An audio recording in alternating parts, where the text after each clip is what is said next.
Vayamos, hermanos, una vez más, si son tan amables, al Evangelio de Mateo, capítulo 5, y vamos a leer los versículos 31 al 32 nuevamente. También fue dicho, cualquiera que repudie a su mujer, dele carta de divorcio. Pero yo os digo que el que repudia a su mujer, a no ser por causa de fornicación, hace que ella adultere, y el que se casa con la repudiada comete adulterio. Debido a que hace 2 semanas interrumpimos esta serie de sermones, ya que nos encontrábamos en el período de fin de año, considero saludable que hagamos un breve recuento de lo que hemos visto hasta ahora en el estudio de estos 2 versículos que acabamos de leer. En Mateo capítulo 5, versículos 31 al 32, el Señor Jesucristo establece su posición acerca del controversial tema del divorcio. En los días del Señor Jesucristo este asunto era ampliamente discutido entre los judíos debido a que no había un consenso en lo concerniente a la razón por la que un hombre podía divorciarse de su esposa o viceversa.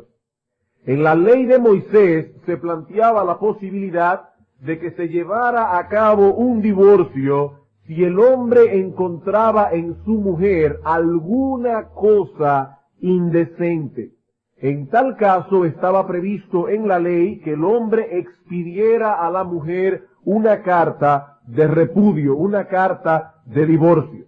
Pero, si haciendo uso de la libertad que esta mujer tenía ahora con esta carta en mano, esta mujer contraía nuevas nupcias, en tal caso la ley prohibía tajantemente que esta mujer volviese a su antiguo marido en el caso de que el segundo la repudiara a su vez o falleciera. Esta era, hermanos y amigos, básicamente la enseñanza de la ley sobre el divorcio, tal cual la encontramos en Deuteronomio 24, versículos 1 al 4. El problema surge por la interpretación que los fariseos dieron a estas palabras. Por un lado, los fariseos no se ponían de acuerdo en cuanto a qué era esa cosa indecente. Y había básicamente una división entre 2 escuelas de pensamiento en el tiempo del Señor. En una estaba a la cabeza un rabino llamado Gilel, y en la otra estaba a la cabeza un rabino llamado Shammai. De acuerdo a Shammai y a su escuela de pensamiento, esa cosa indecente podía ser incluso hasta el hecho de que su esposa quemara el pan en el horno, o que hablara mal de la suegra, o aún que tuviera mal aliento en la boca. Todo eso, de acuerdo a la escuela de Gilel, era causa de un divorcio si así el hombre lo quería. Por otro lado estaba la escuela de Shammai, una escuela más estricta, que decía que la única cosa indecente por la que un hombre podía divorciarse de su esposa era la inmoralidad. En segundo lugar, otro problema que surgía con el estudio de Deuteronomio 24 era el hecho de que muchos de ellos pensaban que Dios había ordenado el divorcio para ciertos casos específicos. Vamos por un momento al Evangelio de Mateo, capítulo 19, y vamos a leer los versículos 7 al 8. No solo había discusión en cuanto a qué era esa cosa indecente, sino que muchos de ellos interpretaban Deuteronomio 24 como una orden expresa de Dios de divorciarse en ciertos casos. Dice en el versículo 7, le dijeron los fariseos a Cristo, ¿por qué pues mandó Moisés dar carta de divorcio y repudiarla? Y él les dijo, por la dureza de vuestro corazón Moisés os permitió repudiar a vuestras mujeres, mas al principio no fue así. El Señor les hace ver que estaban en un error. Dios nunca ordenó, Dios nunca mandó el divorcio, ni siquiera lo estableció en la ley. Como hemos visto ya, el divorcio existía en los días de Moisés. Era un mal que ya estaba allí cuando la ley fue promulgada. Lo que Dios hace es regular su uso para evitar su abuso. Cristo dice aquí que el divorcio fue permitido por causa de la dureza del corazón del hombre, pero que ese nunca fue el ideal de Dios. En tercer lugar, erraban los fariseos al pensar que la esencia de la ley en Deuteronomio 24 giraba en torno a la carta de repudio, como si todo el propósito de la ley fuese el de asegurar que la mujer repudiada contara con ese documento legal que le sirviera de salvaguarda. Vamos otra vez a Mateo 5:31. Nuestro texto base dice también: fue dicho, cualquiera que repudie a su mujer, dele carta de divorcio. Se suponía que estas palabras resumían el contenido de la ley.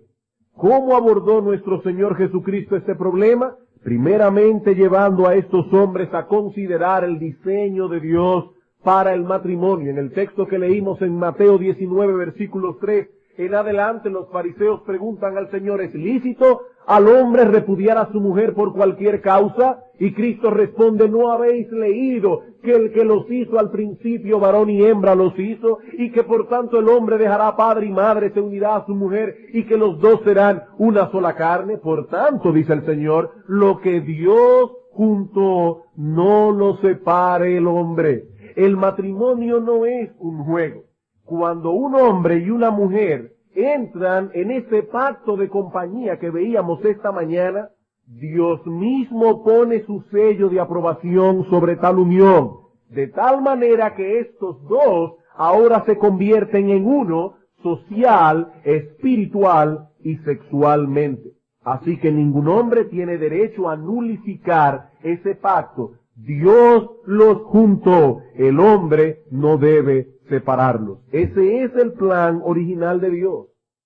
El divorcio es una anomalía que se introdujo en el mundo por causa del pecado y que Dios toleró, no que Dios estableció, ni que Dios mandó, algo que Dios toleró en el Antiguo Testamento por causa de la dureza del corazón de aquellos hombres. Ahora bien, hay dos cosas por las que el matrimonio era anulado en el Antiguo Testamento, ya no como un permiso, sino como una orden expresa de Dios. Noten lo que estoy diciendo, hermanos. En Deuteronomio 24 hay un permiso, una tolerancia de Dios. No estamos hablando ahora de eso. Estamos diciendo que hay dos cosas en el Antiguo Testamento por las que el matrimonio era anulado, ya no como un permiso, sino como una orden expresa de Dios. No como algo que Dios toleró, sino como algo que Dios ciertamente prescribió. ¿Cuáles son esas cosas? Bueno, lo primero es que la muerte pone fin al matrimonio. La muerte pone fin al matrimonio. En Romanos capítulo 7, versículos 1 al 3, el apóstol Pablo dice claramente: si una mujer está unida a otro hombre, tan pronto ese hombre muere, ella queda libre de casarse con quien quiera. Inclusive en 1 Timoteo capítulo 5 se le manda a las viudas jóvenes procurar casarse. De ahí la fórmula que se usa normalmente en las ceremonias de matrimonio hasta que la muerte los separe. La segunda causa por la que un matrimonio era disuelto era si uno de los cónyuges cometía adulterio. En tal caso, hermanos, no era el divorcio lo que ponía fin al matrimonio, sino la pena capital. La pena capital. En el Antiguo Testamento no existía el divorcio por causa de adulterio. Eso sencillamente no era necesario. No era necesario. El culpable era apedreado hasta morir, y el cónyuge inocente quedaba libre de ese modo para rehacer su vida. Lo que hace nuestro Señor Jesucristo en el Nuevo Pacto, en el Nuevo Testamento, es retornar a ese patrón original. En la dispensación del Señor, primero se anula el permiso que la ley interpuso por la dureza de corazón. Hermanos, tenemos que estar claros en esto. En la dispensación del Señor, ese permiso dado por Moisés es anulado. ¿Y por qué, pastor, es anulado? por la sencilla razón de que una de las cláusulas del nuevo pacto incluye precisamente que el corazón del pecador, que es de piedra, es cambiado por un corazón de carne en la regeneración. ¿Por qué causa Moisés interpuso el permiso? Por la dureza de corazón. En el nuevo pacto eso no tiene sentido ya. Porque el corazón de piedra del hombre pecador es cambiado por un corazón de carne en la regeneración, en el nuevo nacimiento. Por otra parte, en la dispensación cristiana se incluye necesariamente un cambio sustancial en la aplicación de la anulación del matrimonio por causa del adulterio. En el Antiguo Testamento, el pueblo de Dios estaba regido por una ley civil que regulaba todos los aspectos de la vida nacional de Israel, siendo que era una nación teocrática. No había separación entre la vida religiosa del pueblo y el gobierno civil. Una violación a los 10 mandamientos en el Antiguo Pacto podía llevar al gobierno a aplicar la pena capital, como sucedía en el caso de un hombre o una mujer que cometía adulterio. Pero ya que la iglesia no es una nación teocrática como lo era Israel, no puede regirse por las leyes civiles que regían aquel pueblo. La iglesia no puede aplicar la pena capital en el caso de adulterio. Eso está fuera de su jurisdicción y aún de su esencia como institución divina. ¿Cómo puede ser ahora, en esta dispensación, anulado el matrimonio si es por causa de adulterio? Si no es por la pena capital como en el Antiguo Testamento, ¿cómo puede ser anulado ahora? Por medio del divorcio. Eso es lo que enseña el Señor en Mateo 5:32. Pero yo os digo que el que repudia a su mujer, a no ser por causa de fornicación, hace que ella adultere. Y el que se casa con la repudiada, comete adulterio. Lo mismo vemos en Mateo capítulo 19, versículo 9. Vamos allá por un momento otra vez.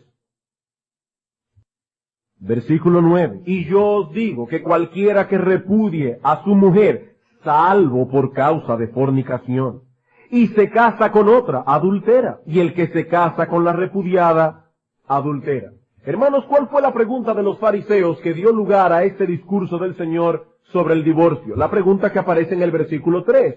¿Puede un hombre divorciarse de su mujer por cualquier cosa, por cualquier causa? La respuesta final del Señor es esta: no, no es lícito repudiar a su mujer, a no ser por causa de fornicación.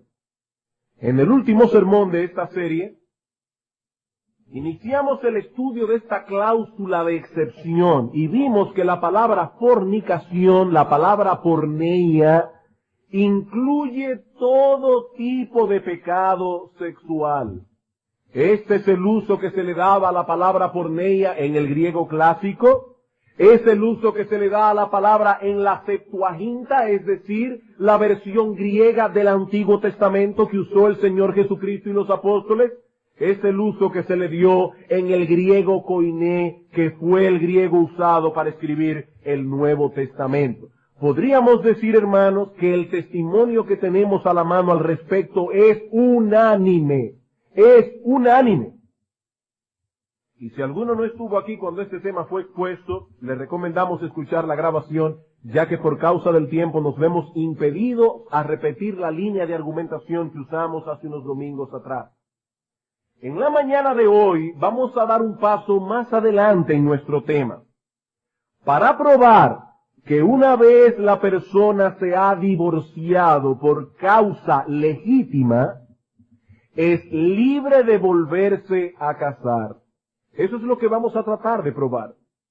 Tan pronto el divorcio ha sido efectuado por una causa legítima, esta persona es libre ahora de volverse a casar.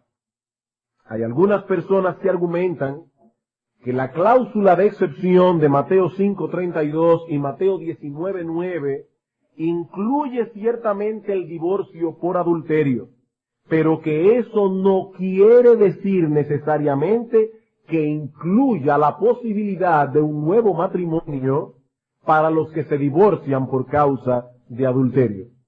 En otras palabras, lo que esta gente está diciendo es que Dios permite que una persona tome la iniciativa y se divorcie del cónyuge adúltero, pero que en tal caso debe quedarse sin casar por el resto de su vida.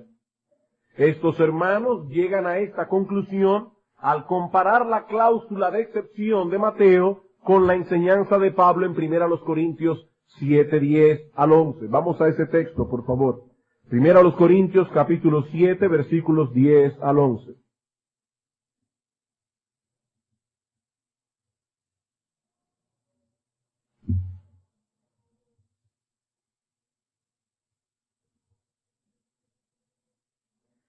Pero a los que están unidos en matrimonio mando no yo, sino el Señor, que la mujer no se separe del marido, y si se separa, quédese sin casar o reconcíliese con su marido, y que el marido no abandone a su mujer. Comparando estos dos textos, estos hermanos llegan a la conclusión de que ciertamente hay divorcio por causa de adulterio, pero no la posibilidad de un nuevo matrimonio.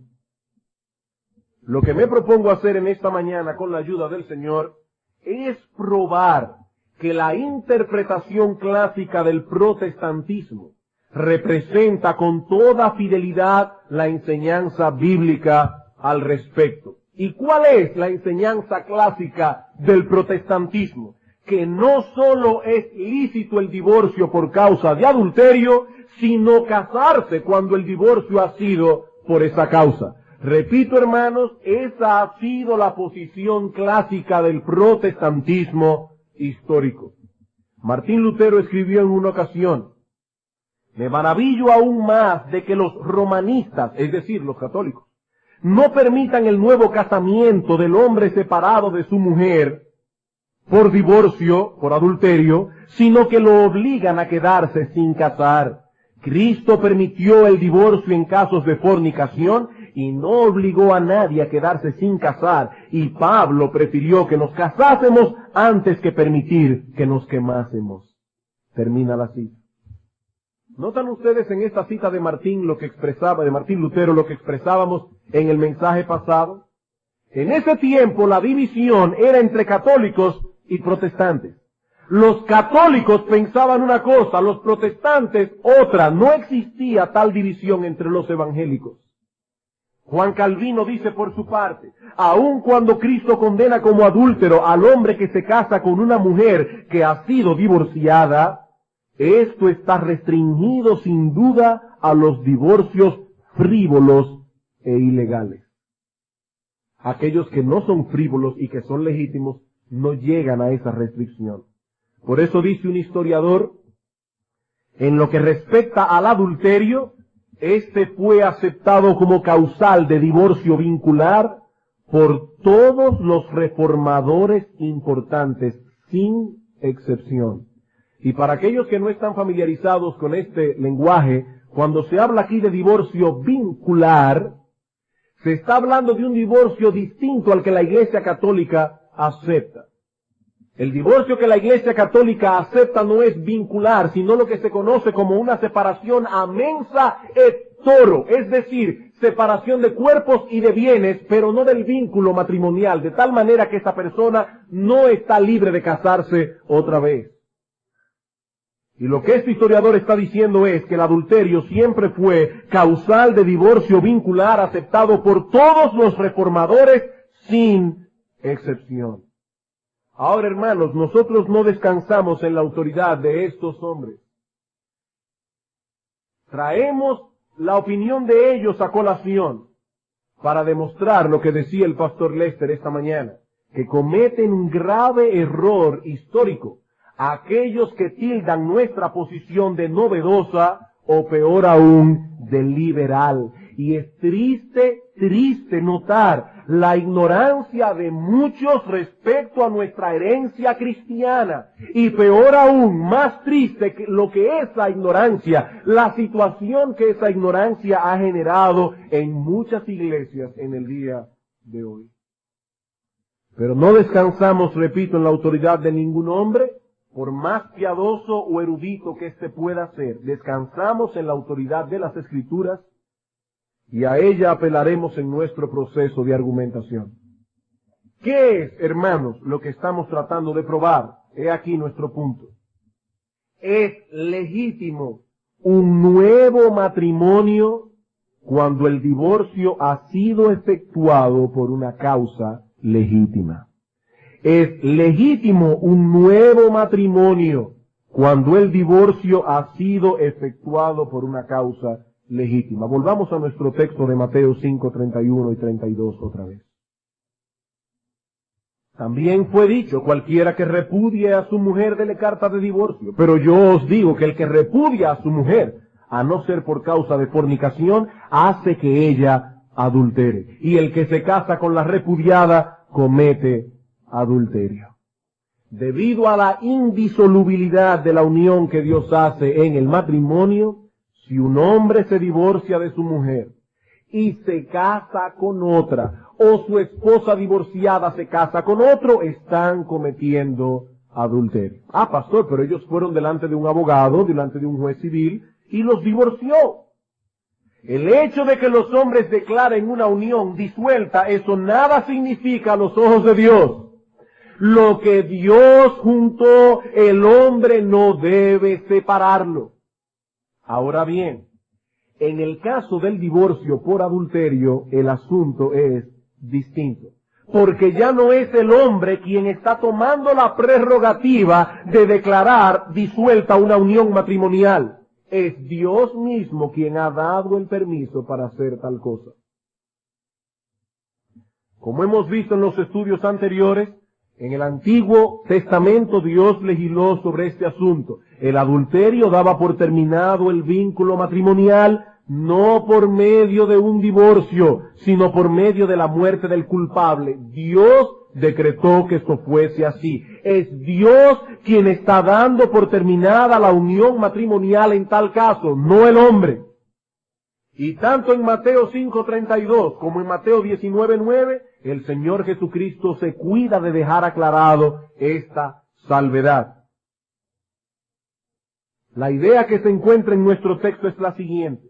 Si te divorcias de tu esposa y ella se casa con otro, o tú te casas con otra, están cometiendo adulterio, a no ser que el divorcio haya sido por causa de fornicación.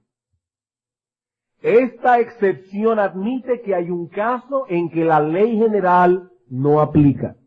Hay una ley general, pero hay una excepción a esa ley general.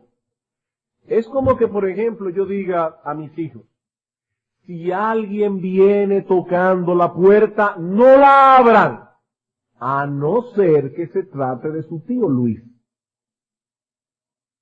No le abran a nadie, es una ley, una regla general, a no ser que se trate de su tío Luis. La ley se aplica universalmente. Estos niños no pueden abrir la puerta a nadie, excepto si se trata del tío Luis. El tío Luis es una excepción de la regla.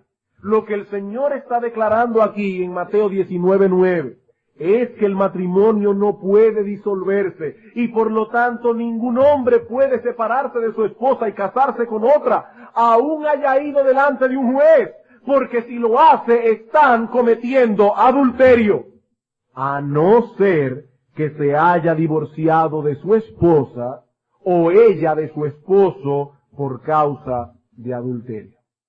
Hermanos, si hay divorcio por causa de adulterio, tiene que haber necesariamente la posibilidad de un nuevo matrimonio. Y he aquí nuestros argumentos. 4 argumentos. En primer lugar, el divorcio permitido en Deuteronomio 24 incluía esa posibilidad. El divorcio permitido en Deuteronomio 24 incluía esa posibilidad. Vayamos una vez más a este texto clave del Antiguo Testamento, donde se legisla acerca del divorcio. Deuteronomio capítulo 24, y vamos a leer los versículos 1 y 2.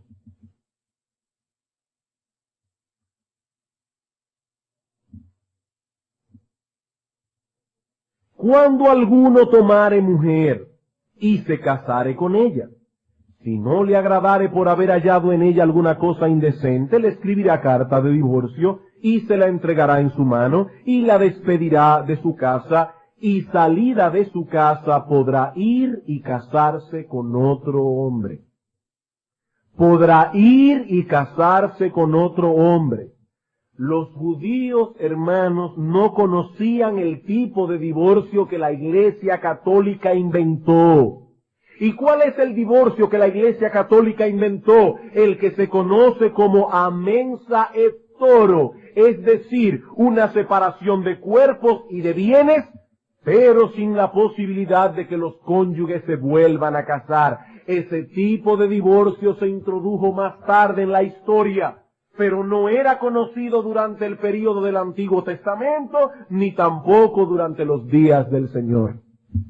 Como bien señala un historiador, se debe tener presente que entre los judíos no existía un tipo de divorcio que no permitiera un enlace posterior. El divorcio y el derecho a un nuevo matrimonio estaban unidos tanto en la legislación como en la práctica.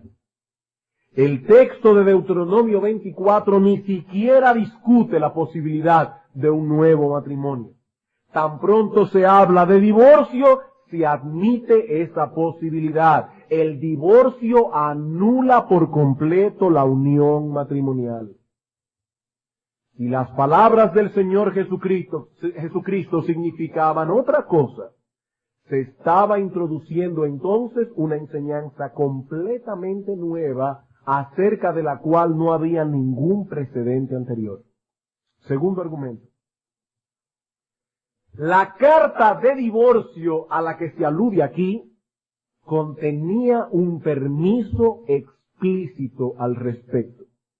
La carta de divorcio a la que se alude aquí contenía un permiso explícito al respecto.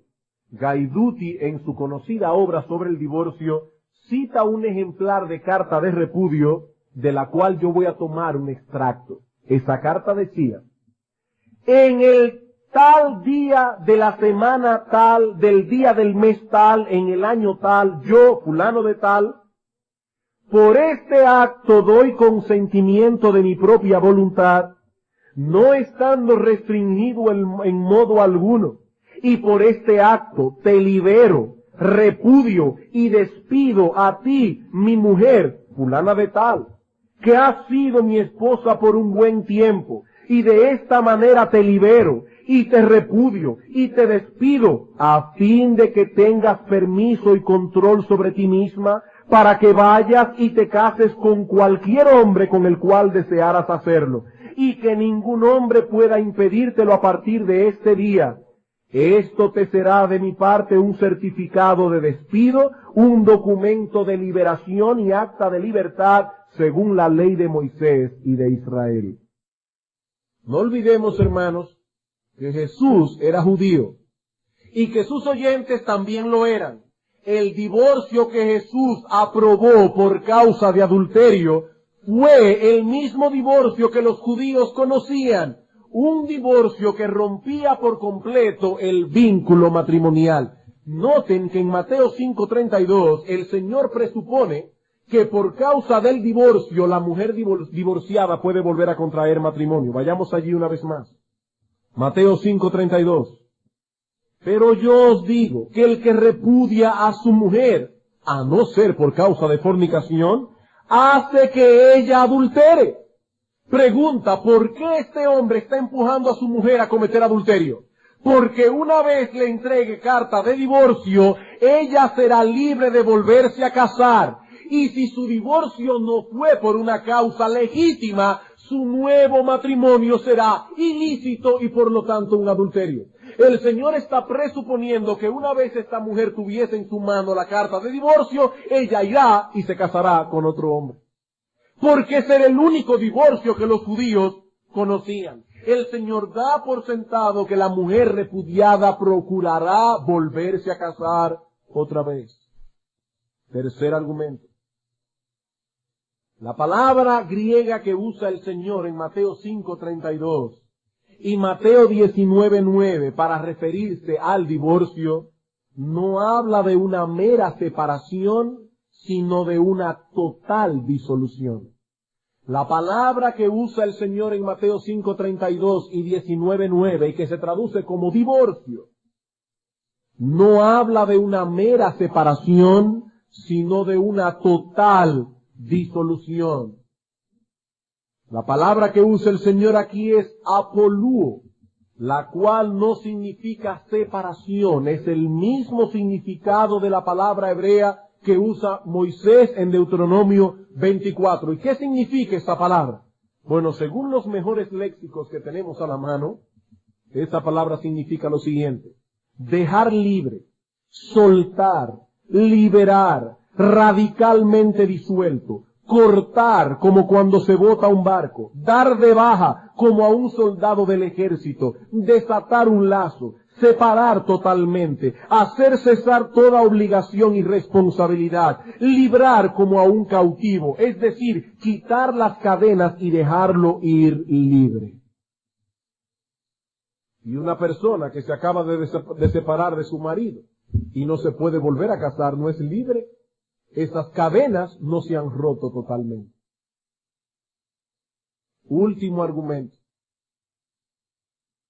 La cláusula de excepción incluye el nuevo matrimonio. Vayamos a Mateo 19:9.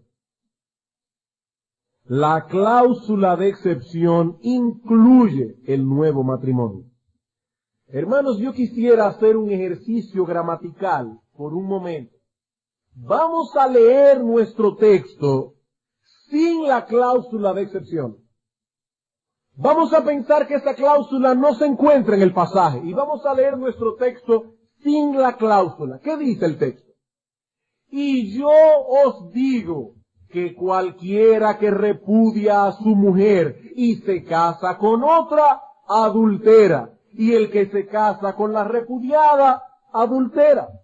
Eso es lo que dice el texto. De ese modo queda prohibido toda disolución y por supuesto queda prohibido todo nuevo matrimonio. Pero leamos el texto tal como fue pronunciado y entonces veremos cuál es la clara enseñanza del pasaje. Cualquiera que repudia a su mujer, excepto, salvo por causa de fornicación, y se casa con otra, adultera, y el que se casa con la repudiada, adultera. ¿Cuál es la enseñanza clara del texto, hermanos?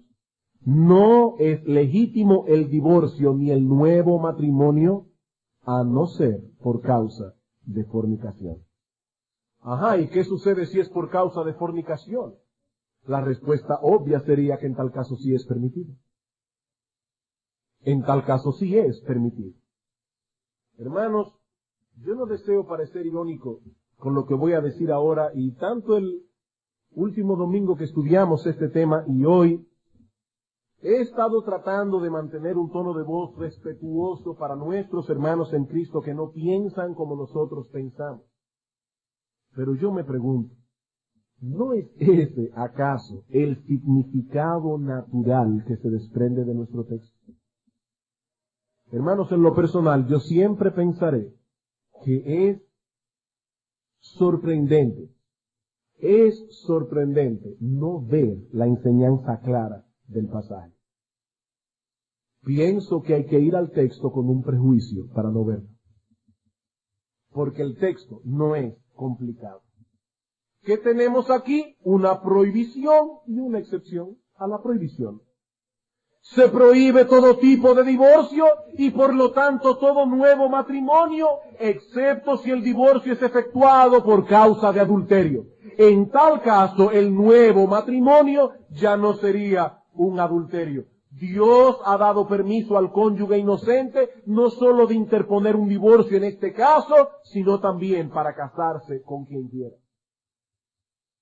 Supongamos por un momento que aquí tenemos una pareja de esposos inconversos.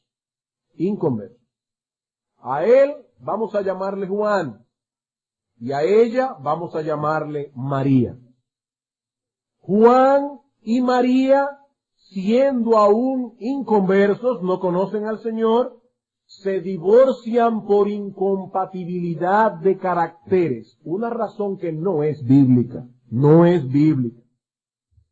Y resulta que andando el tiempo, Juan se casa con otra mujer a quien llamaremos Luisa. Ahora tenemos aquí que Juan y María se han divorciado, pero el caso se agrava porque Juan se ha casado legalmente con otra mujer. Esta nueva unión matrimonial entre Juan y Luisa es adúltera, por cuanto el divorcio de Juan y María no fue por una causa bíblica. Ahora bien, María se convierte al Señor, pero su ex esposo ya está casado. Y a él no le importa el asunto de lo que dice la Biblia, él es inconverso. Y su nueva esposa es inconversa también. ¿Debe María quedarse sin casar para el resto de su vida hasta que su ex esposo Juan muera? Bueno, de acuerdo a la enseñanza de los antidivorcistas, o sea, los que no aceptan el divorcio, esa es la única solución posible. La única solución posible. Esta mujer está condenada a quedarse sola para el resto de su vida. Hermanos, si Dios hubiese ordenado que así habría de ser, pues así habría de ser. No hay discusión. Pero tenemos que estar bien seguros de que esa es la enseñanza de las Escrituras. No vaya a ser que estemos condenando a una persona a la soledad cuando Dios le ha dado permiso para casarse de nuevo. Siendo que el nuevo matrimonio de Juan fue un adulterio, ese nuevo matrimonio puso fin al vínculo matrimonial que tenía con María. Ese adulterio hace efectivo el divorcio que se había llevado a cabo y María es libre de rehacer su vida otra vez, siempre y cuando, como dice Pablo en 1 Corintios 7:39, sea en el Señor, porque ahora ella es creyente. Ahora vamos a complicar el asunto un poco más. Supongamos que pasan los años. María sigue soltera en la iglesia, fiel al Señor. Juan y Luisa tienen 3 hijos. Han pasado ya 10 años y ahora ambos vienen al conocimiento del Señor. Y ese no es un caso utópico, eso ha pasado. Eso ha pasado. Ahora resulta que están en la misma iglesia, bajo el mismo pastorado. María, que ha estado sola, esperando en Dios, y el nuevo matrimonio de Juan y Luisa, que han llegado al conocimiento del Señor. Pregunta, ¿qué debemos hacer ahora? ¿Debemos divorciar a Juan y a Luisa para que Juan se vuelva a casar con María? Hermanos, ¿cuántos problemas prácticos levanta esta enseñanza cuando no es tratada bíblicamente? ¿Y cuántos problemas de conciencia genera en muchos hermanos inocentes? Noten, hermanos, que este caso específico no fue traído al principio. ¿Por qué? Porque establecimos en la introducción de estos sermones hace unos domingos atrás que no basaríamos nuestra doctrina en casos particulares, sino que estableceríamos primero la enseñanza general de las Escrituras y que una vez eso haya sido hecho, entonces iríamos a los casos particulares. No importa la posición que asumamos con respecto a este tema, siempre encontraremos casos difíciles de resolver, cualquiera que sea nuestra posición, pero no deja de ser iluminador que consideremos las consecuencias prácticas de las cosas que estamos enseñando. Al hablar del tema del divorcio, estamos pisando un terreno que afecta a muchos de nuestros hermanos en Cristo. Esa es una de las razones por la que no podemos como iglesia evadir la controversia. Debemos dar a nuestros hermanos divorciados una perspectiva bíblica desde la cual puedan evaluar su propia decisión y puedan tomar decisiones sin cargas de conciencia innecesarias. Dios, nuestro Dios, es el único dueño de la conciencia y por lo tanto es el único que puede atarnos moralmente a sus mandamientos. Es pecado lo que Dios declara pecado. Está prohibido lo que Dios dice que está prohibido. No seremos más santos por añadir más mandamientos de los que ya existen. Y si Dios ha dado permiso a los divorciados por adulterio para contraer nuevas nupcias, estaremos cometiendo un grave error, primero contra Dios y luego contra los cónyuges inocentes que se han visto afectados por esta situación si los condenamos a la soledad. Pero pastor, ¿qué podemos decir acerca de 1 Corintios 7, 10 al 11? Donde el apóstol Pablo dice que si dos esposos se separan deben quedarse sin casar. O de Romanos 7, 1 al 3, donde el mismo apóstol nos dice que el matrimonio solo puede concluir con la muerte de uno de los dos cónyuges. No tenemos el tiempo hoy para tratar con estos dos pasajes con toda la amplitud que ameritan, pero al menos quisiera traer lo siguiente a colación. No en todos los textos bíblicos en que se menciona una doctrina se desarrolla completamente la enseñanza en cuestión. Por ejemplo, muchos pasajes de la Biblia hablan de la resurrección, muchos, pero ninguno es tan extenso y detallado como 1 Corintios capítulo 15. Los detalles que encontramos en 1 Corintios capítulo 15 no lo vamos a encontrar en todos los otros textos que hablan de la resurrección en la palabra de Dios. Otro ejemplo. Tanto Mateo como Lucas recogen en sus evangelios el sermón del monte, los dos. Pero debido a que tienen propósitos diferentes, uno lo hace enfatizando algunas enseñanzas, mientras el otro pone énfasis en otras enseñanzas.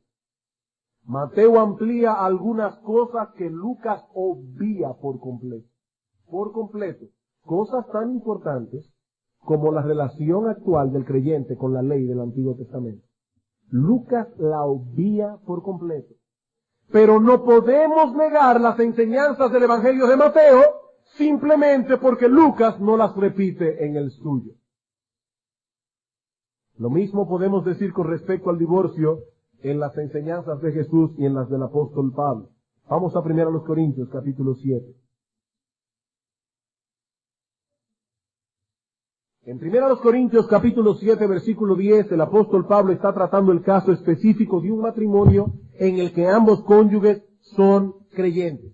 Y allí estableció el mismo principio general que el Señor Jesucristo trajo a colación en su confrontación con los fariseos. ¿Cuál es el principio general? El matrimonio es indisoluble. Versículo 10. Pero a los que están unidos en matrimonio, mando, no yo, sino el Señor, que la mujer no se separe de su marido. El matrimonio es indisoluble. El que haya una excepción, una sola excepción, no debe llevarnos a olvidar la seriedad que esta unión conlleva. Pero ¿qué sucede si por alguna causa y en violación a ese principio general una mujer se separa de su marido por cualquier cosa?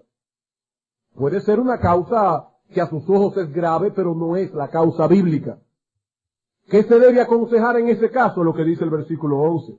Y si se separa, quédese sin casar o reconcíliese con su marido, y que el marido no abandone a su mujer. Como dice Charles Hodge en su comentario de 1 Corintios, ella tiene que escoger entre dos cosas.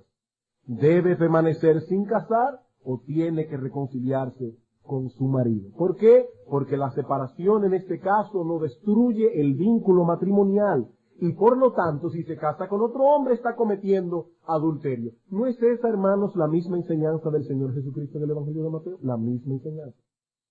Pero el apóstol Pablo no está considerando aquí el asunto del adulterio porque esto no viene al caso en la discusión de 1 Corintios. No había ninguna necesidad de mencionar la cláusula de excepción. Este argumento toma más relevancia si tomamos en cuenta que tanto Marcos como Lucas hacen referencia a las enseñanzas de Cristo acerca del divorcio y pasan por alto por completo la cláusula de excepción que sí recoge Mateo en su Evangelio. Debemos pensar que hay una contradicción entre Mateo y Lucas entre Marcos y Lucas con el Evangelio de Mateo? No, hermanos. No, simplemente Marcos y Lucas obviaron esa enseñanza. Probablemente porque la daban por sobreentendida. Y lo mismo podemos decir en el texto de Romanos 7. Vamos a Romanos 7, por favor. Versículos 1 al 3.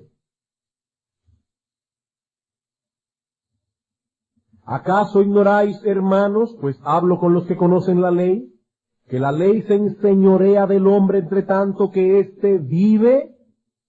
He ahí el punto. Ilustración. Porque la mujer casada está sujeta por la ley al marido mientras éste vive. Pero si el marido muere, ella queda libre de la ley del marido. Así que si en vida del marido se uniere a otro varón, será llamada adúltera. Pero si su marido muriere, es libre de esa ley, de tal manera que si se uniere a otro marido, no será adúltera. ¿Qué está enseñando Pablo aquí? El apóstol Pablo hace uso de la regla general del matrimonio para ilustrar su enseñanza de la relación del creyente con la ley. Romanos 6:14. Porque el pecado no se enseñoreará de vosotros, pues no estáis bajo la ley, sino bajo la gracia.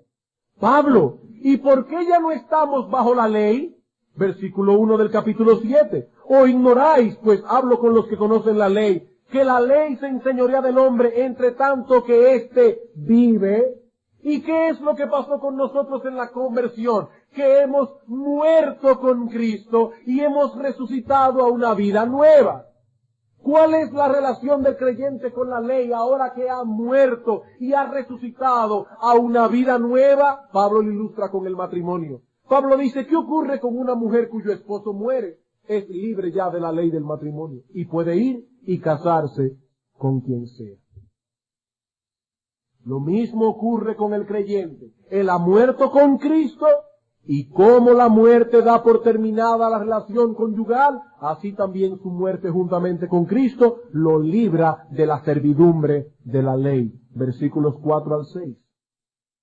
Así también vosotros, hermanos míos, habéis muerto a la ley mediante el cuerpo de Cristo, para que seáis de otro, del que resucitó de los muertos, a fin de que llevemos frutos para Dios. Porque mientras estábamos en la carne, las pasiones pecaminosas que eran por la ley, obraban en nuestros miembros llevando frutos para muerte.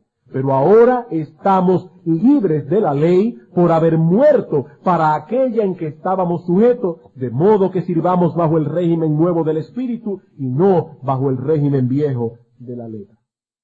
Hermanos, Pablo no está hablando aquí del matrimonio y mucho menos del divorcio. Él está hablando de la ley y de la relación que tiene ahora el creyente con esa ley. Si menciona el matrimonio es como algo incidental, como una mera ilustración de su tema. No tenía ningún sentido que mencionara el asunto del divorcio por causa de adulterio y la posibilidad de un nuevo matrimonio en semejante caso. Si Pablo hubiese introducido el tema del divorcio y del adulterio en esta ilustración, no sólo hubiese desviado la mente de sus lectores del asunto primordial que está tratando aquí, sino que incluso hubiese debilitado su argumento. Esto tampoco venía al caso. Ni primera los Corintios 7, ni Romanos 7 contradicen la enseñanza general de las Escrituras. Simplemente guardan silencio de una situación anómala que no venía al caso. Resumiendo, hermanos, ¿cuál es la enseñanza de Cristo sobre el divorcio? Podemos resumirla en 3 encabezados. En primer lugar, el diseño original de Dios para el matrimonio es que esta unión solo fuese disuelta por la muerte. En segundo lugar, dado que el adulterio es un pecado que atenta contra la esencia misma del pacto de compañía que encierra el matrimonio, Dios ha señalado este pecado como una causa legítima para procurar la disolución del vínculo matrimonial. Tercero, es lícito procurar una nueva unión conyugal cuando el divorcio ha sido efectuado por causa de adulterio. He aquí básicamente lo que nuestro Señor Jesucristo nos enseña al respecto. Pero antes de concluir, quisiera traer a vuestras consideraciones brevemente dos aplicaciones pastorales. Dos aplicaciones pastorales. La semana que viene vamos a tener que continuar hablando del divorcio porque no hemos entrado en el caso que trata el apóstol Pablo en 1 Corintios capítulo 7, versículos 12 en adelante, cuando un inconverso se divorcia de su esposa por ser creyente. Eso lo veremos la semana próxima. Pero no quisiera concluir sin traer al menos dos aplicaciones pastorales a vuestras conciencias. En primer lugar, la enseñanza de Jesús sobre el divorcio pone de manifiesto la seriedad de todo pecado que atente contra el vínculo matrimonial. La enseñanza de Jesús sobre el divorcio pone de manifiesto la seriedad de todo pecado que atente contra el vínculo matrimonial. En el Antiguo Testamento el adulterio era penado con la muerte del culpable. En el Nuevo Testamento, que esa ley no está vigente, se coloca como el único pecado que concede al cónyuge inocente el permiso de dar por concluido el vínculo matrimonial. ¿Qué aprendemos de todo esto, hermanos? Pocos pecados pueden ser más destructivos que los pecados sexuales. El apóstol Pablo nos advierte en 1 Corintios capítulo 6, versículo 18, que debemos huir de la fornicación. Hermanos, no permitamos que la sensualidad de nuestra época nos arrastre de tal manera que comencemos a ver como normales cosas que son abominables a los ojos de Dios. Hermanos, cuidemos lo que nuestros ojos ven. Cuidemos lo que nuestros oídos escuchan. Nadie puede poner fuego en su seno sin que sus vestidos ardan, dice la Escritura. Seamos castos en nuestro hablar, seamos castos en nuestro vestir. Pidamos al Señor en oración que guarde nuestras almas para no pecar contra Él y contra nosotros mismos. Hermanos, no nos cansaremos de repetir esta exhortación vez tras vez tras vez. Hermanos, persigamos la castidad. Y si nos vamos a equivocar aún en nuestro vestir, aunque nos digan pasados de moda, equivoquémonos por el lado de la santidad y no por el lado del mundo. Hermanos, seamos castos, hermanas, seamos castas, porque Dios nos pedirá cuentas. Aquí no estamos hablando de un pecado que es un juego. Aquí no estamos hablando de un asunto que podemos ver a la ligera. Aquí estamos hablando de algo bien serio a los ojos de nuestro Dios. Y la segunda aplicación que debemos traer a colación es esta. Aunque Dios concede permiso a la parte inocente de interponer un divorcio por causa de adulterio, eso no quiere decir que no haya lugar para el perdón y para procurar la restauración de un matrimonio cuando ha habido adulterio de por medio. Dios es infinitamente santo y sin embargo Él perdona todos los pecados donde hay arrepentimiento, incluyendo el adulterio y los pecados sexuales. 1 Corintios capítulo 6. Nuestro Dios es infinitamente más santo que nosotros y Él perdona aún el adulterio. 1 Corintios capítulo 6, versículos 9 al 11. ¿No sabéis que los injustos no heredarán el reino de Dios? No erréis, ni los fornicarios, ni los idólatras, ni los adúlteros, aún pecados tan extremos como la homosexualidad, ni los afeminados, ni los que se echan con varones, ni los ladrones, ni los avaros, ni los borrachos, ni los maldicientes, ni los estafadores heredarán el reino de Dios. Y esto erais algunos.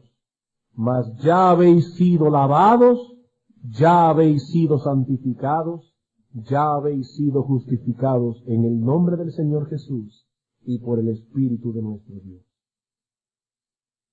Esto erais, dice Pablo, pero Dios os perdonó en Cristo. En una ocasión el Señor Jesucristo fue de visita a la casa de un fariseo llamado Simón. Y estando en aquella casa entró repentinamente una mujer que la Biblia describe como muy pecadora, probablemente una mujer ramera, y se echó a los pies del Señor llorando y regando sus pies con lágrimas. Cristo dijo a esta mujer, tus pecados han sido perdonados.